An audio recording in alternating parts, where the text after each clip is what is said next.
Guys, welcome back. And ಇದು ನೆನ್ನೆಯ vlog continuation ಆಗಿರುತ್ತೆ. ಇದು ಜಾತ್ರೆಯಲ್ಲಿ ನಾನು ತೊಗೊಂಡಿದ್ದು clippings. On the way car park ಮಾಡಿಬಿಟ್ಟು ಇಳಿದ್ಬಿಟ್ಟು ಪರ್ಚೇಸ್ ಮಾಡ್ಬೇಕು ಅಂದ್ಕೊಂಡೆ. ಬಟ್ ಏನೂ ತೊಗೊಳಕ್ಕಾಗಿರಲಿಲ್ಲ. ಆ ಬಿಸಿಲಲ್ಲಿ ಕಾರ್ ನಿಲ್ಸೋಕ್ಕೂ ಜಾಗ ಇರಲಿಲ್ಲ ಆ್ಯಂಡ್ ಆ ಬಿಸಿಲಲ್ಲಿ ಕೆಳಗೆ ಇಳಿಯೋಕ್ಕೂ ಮನಸ್ಸಿರಲಿಲ್ಲ. ಸೊ ಹೋಗ್ತಾ ಕಾರಲ್ಲಿ ನಾನು ಕ್ಲಿಪ್ಪಿಂಗ್ಸ್ ತೊಗೊಂಡೆ. ಎಷ್ಟು ಕ್ರೌಡೆಡ್ ಆಗಿತ್ತು ಆ್ಯಂಡ್ ಜನ ನೋಡಿ ಆ ಬಿಸಿಲಲ್ಲೂ ಹೆಂಗೆ ಪರ್ಚೇಸ್ ಮಾಡ್ತಿದ್ದಾರೆ ಅಂತ. ಆ್ಯಂಡ್ ಈ ಜಾತ್ರೆನ ಮತ್ತೆ ನಾವು ನೋಡೋಕ್ಕೆ ಸಾಧ್ಯ ಆಗೋದು ಇನ್ನು ನೆಕ್ಸ್ಟ್ ಇಯರೇ. ಸೊ ಇದು ತುಂಬ ಜನ ಇದ್ದರು. ಆ ಕಡೆ ಸುತ್ತಮುತ್ತ ಇರೋ ಊರವರೆಲ್ಲ ಬರ್ತಾರೆ, ಅನ್ನದಾನ ಬೇರೆ ಇರುತ್ತಲ್ಲ. ಸೊ ಎಲ್ಲರೂ ಬಂದು ಪ್ರಸಾದ ತಿಂದು ಜಾತ್ರೆಯಲ್ಲಿ ಎಲ್ಲ ತೊಗೊಂಡು ಹೋಗ್ತಿದ್ದಾರೆ. ನೋಡಿ ಎಷ್ಟು ಜನ ಇದ್ದಾರೆ ಅಂತ.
ಆ್ಯಂಡ್ ನಾನೀಗ ಇಲ್ಲಿ ಕುಬೇರ ತೊಗೊಳ್ಳೋಣ ಅಂತ ನೋಡೋಕ್ಕೆ ಸ್ಟಾಪ್ ಮಾಡಿ ಅಂದೆ.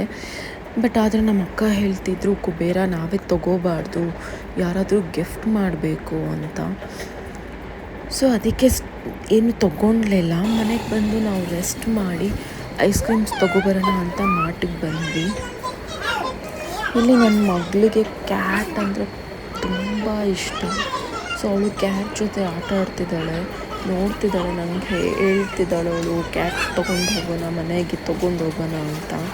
ಅವಳಿಗೆ ಆ್ಯನಿಮಲ್ಸ್ ಅಂದರೆ. ಸೊ ಈ ವಿಡಿಯೋನ ಸ್ಕಿಪ್ ಮಾಡಿದೆ, ಎಂಡ್ವರೆಗೂ ನೋಡಿ, ಗೊತ್ತಾಗುತ್ತೆ ನನ್ನ ಮಕ್ಕಳಿಗೆ ಇಬ್ಬರಿಗೂ ಆ್ಯನಿಮಲ್ಸ್ ಅಂದರೆ ಎಷ್ಟು ಇಷ್ಟ ಅಂತ.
ಇದು ಬಂದು ಸಂಡೇ ಮಾರ್ನಿಂಗ್ ನಾವು ದೇವಸ್ಥಾನಕ್ಕೆ ಹೋಗ್ತಿದ್ವಿ.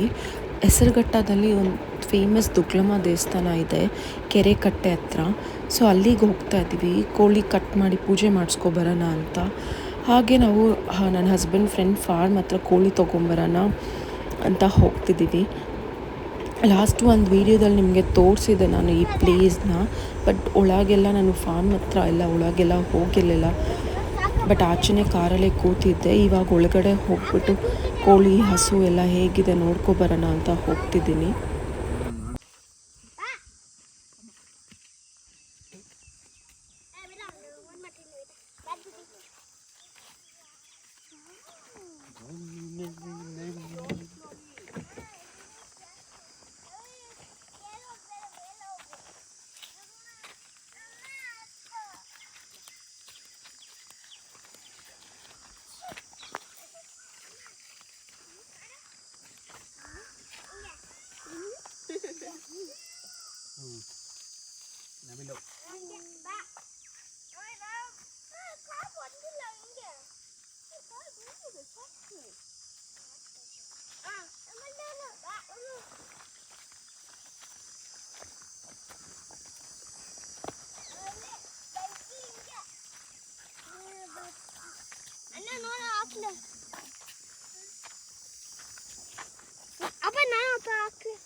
ಹಾಕು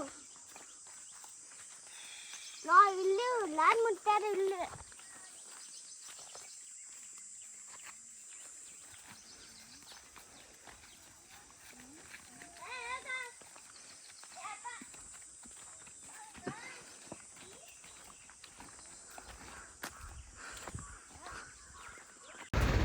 ಈಗ ನಾವು ತೋಟ ಹತ್ರ ಬಂದ್ವಿ. ಇಲ್ಲಿ ನಾವು ಕೋಳಿ ತೊಗೊಂಡು ಹೋಗಬೇಕು ದೇವಸ್ಥಾನಕ್ಕೆ. ಸೊ ನೋಡಿ ಎಷ್ಟು ಚೆನ್ನಾಗಿದೆ ಇಲ್ಲಿ ಗ್ರೀನರಿ ಮತ್ತು ಹಸು ಕರು ಮತ್ತು ಕೋಳಿ ಎಲ್ಲ ಎಷ್ಟು ಚೆನ್ನಾಗಿ ಸಾಕ್ಕೊಂಡಿದ್ದಾರೆ. ಆ್ಯಂಡ್ ಅಷ್ಟು ಈಸಿ ಅಲ್ಲ ಈ ಥರ ಲೈಫ್ ಲೀಡ್ ಮಾಡೋದಕ್ಕೆ. ನಾವು ಬೆಂಗಳೂರಲ್ಲಿ ಕೂತ್ಕೊಂಡು ಆರಾಮಾಗಿ ಚಿಕನ್ ಶಾಪ್ಗೆ ಹೋಗಿ ಚಿಕನ್ ತೊಗೋತೀವಿ, ಮತ್ತು ಪ್ಯಾಕೆಟ್ ಹಾಲು ಎಲ್ಲ ಎಷ್ಟು ಈಸಿಯಾಗಿ ಸಿಗುತ್ತೆ ನಮಗೆ. ಮನೆಯಲ್ಲೇ ಕೂತ್ಕೊಂಡು ಹೋಮ್ ಡೆಲಿವರಿ ಮಾಡಿಸ್ಕೊತೀವಿ. ಬಟ್ ಹಳ್ಳಿಲೆಲ್ಲ ಎಷ್ಟು ಕಷ್ಟಪಡ್ತಾರೆ ಜನ ಅಂತ ನೋಡಿ. ಇಲ್ಲಿ ನಾನು ಜಸ್ಟ್ ಫಾರ್ಮ್ ತೋರಿಸ್ತಾ ಇದ್ದೀನಿ, ಬಟ್ ಯೂಶ್ವಲಿ ಹಳ್ಳಿಲೆಲ್ಲ ಎಷ್ಟು ಕಷ್ಟಪಡ್ತಾರೆ. ಫಾರ್ಮರ್ಸ್ ಎಲ್ಲ ಎಷ್ಟು ಕಷ್ಟಪಡ್ತಾರೆ ಬೆಳೆಯೋದಕ್ಕೆ. ಒಂದು ಏನೇ ತರಕಾರಿ ಬೆಳಿಬೇಕಂದ್ರೂ ಇಲ್ಲ ರೈಸ್ ಬೆಳಿಬೇಕಂದ್ರೂ ಎಷ್ಟು ಮನಸ್ಸಾಗುತ್ತೆ. ನಮಗೆಲ್ಲ ಅಂದರೆ ಬೆಂಗಳೂರಲ್ಲಿ ಎಲ್ಲ ಈಸಿಯಾಗಿ ಸಿಗುತ್ತೆ. ಮನೇಲಿ ಕುತ್ಕೊಂಡು ಆರ್ಡರ್ ಮಾಡಿದ್ರೆ ಫುಡ್ ಸಿಗುತ್ತೆ, ರೇಷನ್ ಸಿಗುತ್ತೆ, ಎಲ್ಲ ಸಿಗುತ್ತೆ. ಬಟ್ ಇಲ್ಲಿನ ಲೈಫ್ ಸ್ಟೈಲ್ನ ನಮ್ಮ ಕೈಲಿ 100% ಲೀಡ್ ಮಾಡೋಕ್ಕೆ ಚಾನ್ಸೇ ಇಲ್ಲ. ತುಂಬ ಕಷ್ಟ ಇಲ್ಲಿನ ಲೈಫೆಲ್ಲ ಲೀಡ್ ಮಾಡೋದಕ್ಕೆ. ನೋಡೋದಕ್ಕೆ ಮಾತ್ರ ಎಷ್ಟು ಚೆಂದ ಅನಿಸುತ್ತೆ, ಬರೋದಕ್ಕೆ ಹೋಗೋದಕ್ಕೆ ಚೆನ್ನಾಗಿ ಅನಿಸುತ್ತೆ. ಬಟ್ ಇಲ್ಲೇ ಇರಬೇಕಂದ್ರೆ ಕಷ್ಟ ಆಗುತ್ತೆ ನಿಜ. ಅದೆಲ್ಲ ಮನಸ್ಸಿದ್ದು ಮಾಡೋರಿಗೆ ಆ್ಯಂಡ್ ಇಷ್ಟಪಟ್ಟು ಮಾಡೋರಿಗೆ ಮಾತ್ರ ಇದೆಲ್ಲ ಸಾಧ್ಯ ಆಗುತ್ತೆ. ನಮಗೆಲ್ಲ 100% ಸಾಧ್ಯ ಇಲ್ಲ. ನಮ್ಮ ಹಸ್ಬೆಂಡ್ ಅಂತೂ ಹೇಳ್ತಿರ್ತಾರೆ ಯಾವಾಗಲೂ ಈ ಥರ ಕೋಳಿ ಕುರಿ ಎಲ್ಲ ಫಾರ್ಮ್ ಮಾಡಬೇಕು ಅಂತ. ಬಟ್ ನನಗೆ ಗೊತ್ತು, ನೋಡಿದ್ರೆ ಅನಿಸುತ್ತೆ ಅಷ್ಟು ಈಸಿ ಅಲ್ಲ ಇದನ್ನೆಲ್ಲ ಮಾಡಿ ಮೇಂಟೈನ್ ಮಾಡಿಕೊಂಡು. ಆ್ಯಂಡ್ ಬ್ಯಾಂಗ್ಳೂರಲ್ಲಿ ಇದ್ಕೊಂಡು ಇಲ್ಲಿ ನಮ್ಮದು ಜಮೀನಿರೋದು ಇಲ್ಲಿ ಹೆಸರುಘಟ್ಟದಲ್ಲಿ. ಸೊ ನಾವು ಅಲ್ಲಿತ್ಕೊಂಡು ಇಲ್ಲಿ ಬಂದು ಇದೆಲ್ಲ ಮಾಡ್ತೀವಿ ಅಂದರೆ ಅಷ್ಟು ಈಸಿ ಅಲ್ಲ. ನೋಡೋಣ, ಇನ್ನೂ 1-2-3 ಇಯರ್ಸ್ ಆದಮೇಲೆ ಮಾಡಬೇಕು ಅಂದ್ಕೊಂಡಿರೋದು. ಮಾಡಿದಾಗಂತೂ ಖಂಡಿತ ನಾನು ನಿಮಗೆ ವೀಡಿಯೋಸ್ ಅಪ್ಲೋಡ್ ಮಾಡ್ತೀನಿ ಆ್ಯಂಡ್ ಅಪ್ಡೇಟ್ ಮಾಡ್ತೀನಿ. ಇಲ್ಲಿಗೆ ಬಂದರೆ ಅಂತೂ ನನ್ನ ಮಕ್ಕಳಿಬ್ರು ತುಂಬ ಖುಷಿ ಪಡ್ತಾರೆ. ಯೂಶ್ವಲಿ ನಾನು ಬರೋದಿಲ್ಲ, ಬಟ್ ನಾವಿಲ್ಲಿ ನನ್ನ ಹಸ್ಬೆಂಡ್ ಮನೆಗೆ ಬಂದಾಗೆಲ್ಲ ನನ್ನ ಹಸ್ಬೆಂಡ್ ನನ್ನ ಮಕ್ಕಳನ್ನ ಇಲ್ಲಿ ಕರ್ಕೊಬರ್ತಾರೆ. ನಕ್ಷತ್ರ ಬರೋದಿಲ್ಲ, ಬಟ್ ನನ್ನ ಮಗ ಅಂತೂ ತುಂಬ ಸಲ ಇಲ್ಲಿ ಬಂದಿದ್ದಾನೆ. ಅವನಿಗೆ ಕೋಳಿ ಹಸು ಎಲ್ಲ ತುಂಬ ಇಷ್ಟಪಡ್ತಾನೆ. ಆ್ಯಂಡ್ ಇವಾಗ ನನ್ನ ಮಗಳಿಗೂ ಅಷ್ಟು ತುಂಬ ಇಷ್ಟ ಆಗುತ್ತೆ ಆ್ಯನಿಮಲ್ಸ್ ಅಂದರೆ. ಸೊ ಆನ್ ದ ವೇ ಎಲ್ಲಾದರೂ ನಾವು ಹೋಗುವಾಗ ಹಸು ಕಾಣಿಸಿದ್ರೂ ಹೇಳ್ತಾಳೆ ಕೌ ಅಂತ ತೋರಿಸ್ತಾಳೆ. ಆ್ಯಂಡ್ ಹಾರ್ಸು ಮತ್ತು ಕ್ಯಾಟ್ಸು ಎಲ್ಲ ಇಷ್ಟಪಡ್ತಾಳೆ. ಅವಳಿಗೂ ಅನಿಮಲ್ಸ್ ಅಂದರೆ ತುಂಬ ಇಷ್ಟ ಆಗುತ್ತೆ. ಆ್ಯಂಡ್ ಇಲ್ಲಿ ಸಿಹಿ ಹುಣಸೆ ಅಂತೀವಲ್ಲ ಅದು ಕೂಡ ಮರ ಇತ್ತು ಇಲ್ಲಿ. ಬಟ್ ನಂಗೆ ಅದು ವೀಡಿಯೋ ಕ್ಯಾಪ್ಚರ್ ಮಾಡ್ಕೊಂಡಿರಲಿಲ್ಲ. ಬಟ್ ನನ್ನ ಹಸ್ಬೆಂಡ್ ಬಂದಿದ್ರು, ತುಂಬ ಮರ ಫುಲ್ ಬಿಟ್ಟಿದೆ ಕಾಯಿ ಅಂತ ಹೇಳ್ತಿದ್ರು. ಸೊ ನೆಕ್ಸ್ಟ್ ಟೈಮ್ ಹೋದಾಗ ತೊಗೊಬರೋಕ್ಕೆ ಹೇಳಿದ್ದೀನಿ ನಾನು. ನೆಕ್ಸ್ಟ್ ಟೈಮ್ ಹೋದಾಗ ತೊಗೊಬಂದರೆ ನಾನು ಅದನ್ನು ವೀಡಿಯೋದಲ್ಲಿ ತೋರಿಸ್ತೇನೆ. ಅದು ಇಲ್ಲಿ ಬ್ಯಾಂಗ್ಳೂರಲ್ಲೆಲ್ಲ ತುಂಬ ಕಾಸ್ಟ್ಲಿ ಇದೆ. ಬಟ್ ಅಲ್ಲೆಲ್ಲ ಯಾರು ತಿನ್ನೋರೇ ಇರೋದಿಲ್ಲ, ಕಿತ್ಕೊಳ್ಳೋರೇ ಇರೋದಿಲ್ಲ. ಈ ಕಡೆ ತೆಂಗಿನ ಮರ ಕಾಣ್ತಿದೆಯಲ್ಲ, ಅದ್ರ ಪಕ್ಕದಲ್ಲಿ ಇದೆ ಮರ. ನಾನು ಆನ್ ದ ವೇ ಕಾರಲ್ಲಿ ಬರ್ತಾ ನೋಡಿದೆ, ಮರ ಫುಲ್ಲು ಬಿಟ್ಟಿತ್ತು ಕಾಯಿ. ನನಗೂ ಅದು ತುಂಬ ಇಷ್ಟ, ಅದು ಹಣ್ಣು. ನಾವು ಅದನ್ನು ಬೇರೆ ಏನೋ ಸಿಹಿ ಹುಣಸೆ ಅನ್ನಲ್ಲ, ಬೇರೆ ಏನೋ ಅಂತೀವಿ. ಬಟ್ ಅದು ತಿಂತಾಯಿದ್ರೆ ಇನ್ನೂ ಸಕ್ಕತ್ತಾಗಿರುತ್ತೆ, ಸಖತ್ ರುಚಿ ಇರುತ್ತೆ. ಆ್ಯಂಡ್ ಅದೆಲ್ಲ ಹೆಲ್ತಿಗೆಲ್ಲ ತುಂಬ ಒಳ್ಳೆಯದು. ಇಲ್ಲೆಲ್ಲ ನಮಗೆಲ್ಲ ಸಿಗೋದಿಲ್ಲ ಆ್ಯಂಡ್ ವೆರಿ ಕಾಸ್ಟ್ಲಿ. ಅದು ಜಸ್ಟ್ 1/4 kgಗೆ 120 ರೂಪೀಸ್ ಅನಿಸುತ್ತೆ.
ಏನು ಚುಬ್ಬಿ ಅಂಬ ಬೇಕಾ? ಅಲ್ಲೋಡು ಅಲ್ಲೋಗಲ್ಲಿ ಕಲಿತಾ ಇದ್ದಲ್ಲ ಅಕ್ಕ ಬಾ ಅಂತ. ಎಲ್ಪಾ ಬನಾನಾ ಕಾಳಿ ಚುಬ್ಬಿ ಅಂಬ ಅಮ್ಮ ಅಮ್ಮ ಏ ಅಮ್ಮ ಬಾ ತಿನ್ನು.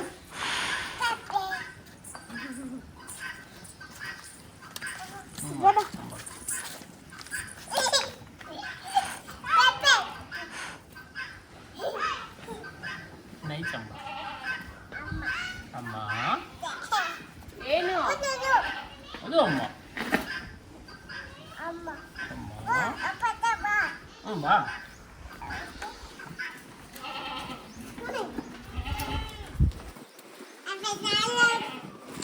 ಬೋನ್ ತಿಂತಾಯ್ತಮ್ಮ ಅಮ್ಮ, ಬೋನ್ ತಿಂತಾಯ್ತಮ್ಮ.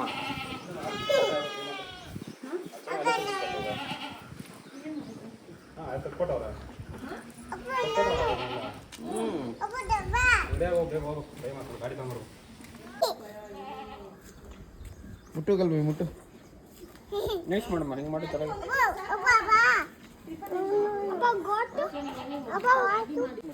ನೈಸ್ ಅಂಬ. ಸಾಕತ್ ಮಾತಾಡ್ತಾ ನಿಮ್ಮ ಮಗಳು ನೋಡಿ.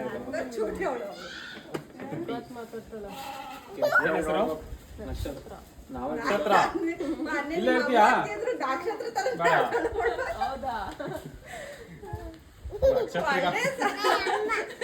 ಜಾಸ್ತಿ ತಲೆ ಇದು ಮಾಡೋಣ ಏನಂತ ಹೇಳೋ, ನಕ್ಷತ್ರಿಕ ಆಡ್ದಂಗ ಆಗ್ತಿಲ್ಲ ಅಂತ. ನಕ್ಷತ್ರಿಕ ಹೆಸರು ಪ್ರಾಬ್ಲಮ್ ಅನ್ಸ್ತದೆ ಅವಳಿಗೆ. ಅವ್ನು ನಾನು ಅಂತ ಇರ್ತೀನಿ ಅವಾಗ ಅವಾಗ, ಅಲ್ಲ ಹೆಸರದ ಪ್ರಾಬ್ಲಮ್. ನಕ್ಷತ್ರಿಕ ನಮ್ಮ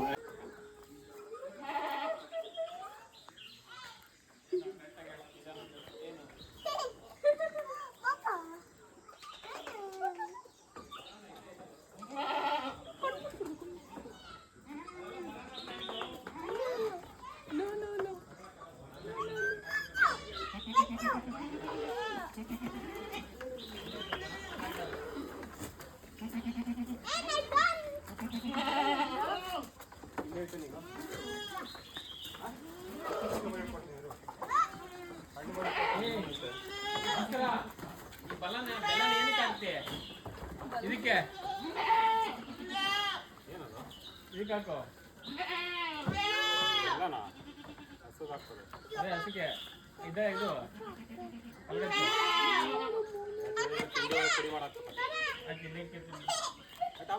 ಮಳೆ ಬಂದ್ರೆ ನಾಯಿ ಒಂದು ನಿಮಿಷ ಬಿಡಲ್ಲ ಅಲ್ಲಿ ಅದನ್ನೇನು ತಿಂತವಳೆ ಎತ್ತು ಬಿಡಲ್ಲ ನಾಯಿ ಬಿಡಲ್ಲ ಎತ್ತು ತಿಂತವೆ ಇದನ್ನ ವೇಸ್ಟನ್ನು 40 ರೂಪಾಯಿ ಹೌದಾ 50 ಅಂತೀನಿ ಪುಡಿ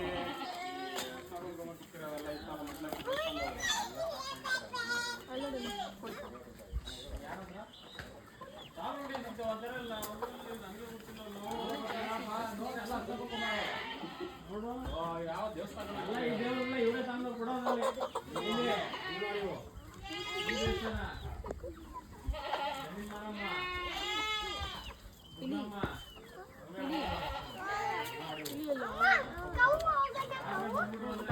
ಬೆಂಗಳೂರಲ್ಲಿರೋರಿಗೆಲ್ಲ ಹಳ್ಳಿ ಜೀವನ ಇಷ್ಟ ಆಗುತ್ತೆ ಆ್ಯಂಡ್ ಹಳ್ಳೀಲಿ ಜೀವನ ಮಾಡೋರಿಗೆಲ್ಲ ಬ್ಯಾಂಗ್ಳೂರಲ್ಲಿ ನೋಡು ಎಷ್ಟು ಆರಾಮಾಗಿರ್ತಾರೆ ಅನಿಸುತ್ತೆ.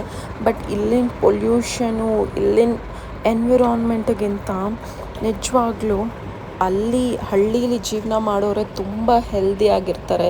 ಇಲ್ಲಿ ಪೊಲ್ಯೂಷನ್ಗೆ ಎಷ್ಟು ಹೆಲ್ತೆಲ್ಲ ಹಾಳಾಗುತ್ತೆ. ಬಟ್ ಅಲ್ಲೆಲ್ಲ ಲೈಫ್ ಲೀಡ್ ಮಾಡೋದು ಅಷ್ಟು ಈಸಿ ಅಲ್ಲ. ಸೊ ಇಲ್ಲಿಗೆ ಇವತ್ತಿನ ನನ್ನ ಈ ವ್ಲಾಗ್. ಹೋಪ್ ಸೊ ನಿಮಗೆಲ್ಲ ಈ ವಿಡಿಯೋ ಇಷ್ಟ ಆಗಿದೆ ಅನ್ಕೋತೀನಿ. ನೆಕ್ಸ್ಟ್ ವ್ಲಾಗಲ್ಲಿ ನಾನು ನಿಮಗೆ ಯಾವ ದೇವಸ್ಥಾನಕ್ಕೆ ಹೋಗಿದ್ದೆ, ಹೇಗಾಯಿತು ಪೂಜೆ ಅಂತ ತೋರಿಸ್ತೀನಿ. ಸೊ ಯಾರಿಗೆಲ್ಲ ನನ್ನ ಈ ವ್ಲಾಗ್ ಇಷ್ಟ ಆಯಿತು ಲೈಕ್ ಮಾಡಿ ಆ್ಯಂಡ್ ನನ್ನ ಚಾನಲ್ಗೆ ಸಬ್ಸ್ಕ್ರೈಬ್ ಮಾಡ್ಕೊಳ್ಳಿ and lots of love and thank you so much for